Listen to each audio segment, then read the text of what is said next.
Skateboarding has always been about pushing boundaries.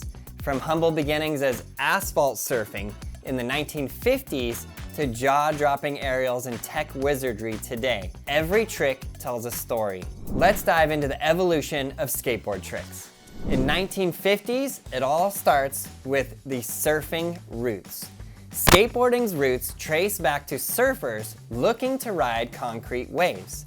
Early tricks were simple: carving, kick turns, and sidewalk surfing. These skaters laid the groundwork for everything to come. Then in 1960, the kicktails and freestyle evolution comes about. The 60s brought innovation.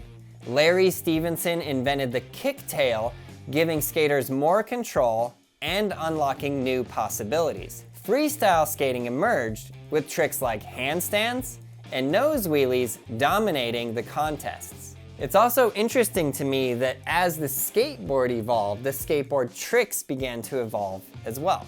In the 1970s, we have pools and the birth of vert. Enter the Z-Boys, Tony Alva, Jay Adams, and Stacy Peralta, who took skateboarding vertical, carving empty pools and pioneering aerial tricks.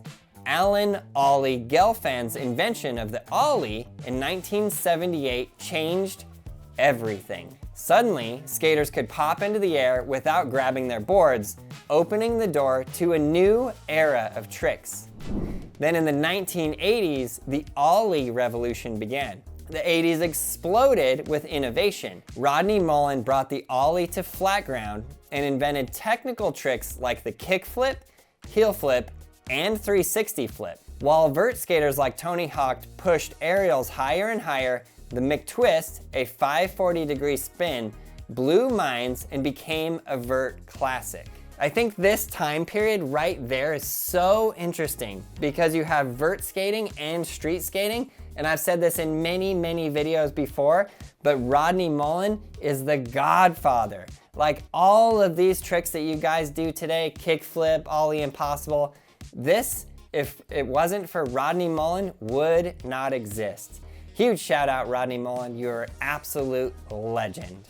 In the 1990s, technical mastery was the name of the game.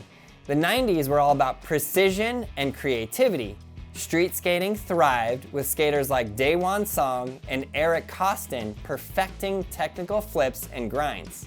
Switch stances and complex flip-in, flip-out combos became the norm. Then in the 2000s, it was mega ramp and big air.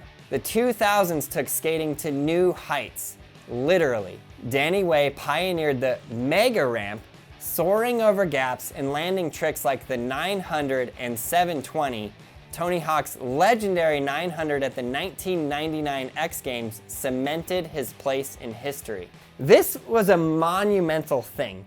On live television, Tony Hawk does the first 900, and the fact that he did that, it just blew minds. It changed the way skateboarding was even thought about, because that was like, is this thing even a possibility? Can anyone even physically accomplish this? And then he does it, and then you're like, boom, it can be done. And the second one person does it, then another person does it. Now, fast forwarding many years later, you have kids from Japan doing back-to-back 900s, and you're just like, what in the world? But if it wasn't for Tony Hawk pioneering that trick and doing it for the first time, that would have never come about. So very interesting look at the skateboard scene and how it progressed through these different eras. The 2010s brought a fusion of styles. Skaters blended vert, street, and transition tricks into their runs. Pedro Barros and others redefined flow with massive airs and smooth lines. And then in the 2020s and beyond, it's the Olympic era. Now, skateboarding is global. Its Olympic debut in 2020 showcased technical mastery and fearless creativity. Skaters are pushing the limits daily, and who knows what's coming next. Skateboarding isn't just a sport, it's an art form, a lifestyle, and a never-ending pursuit of progression. Whether it's a simple ollie or a mind-bending mega ramp trick, every skater adds to this story. Want to learn some of these tricks yourself? Check out Braille skateboarding tutorials, tips for everything you need to start your skateboarding journey.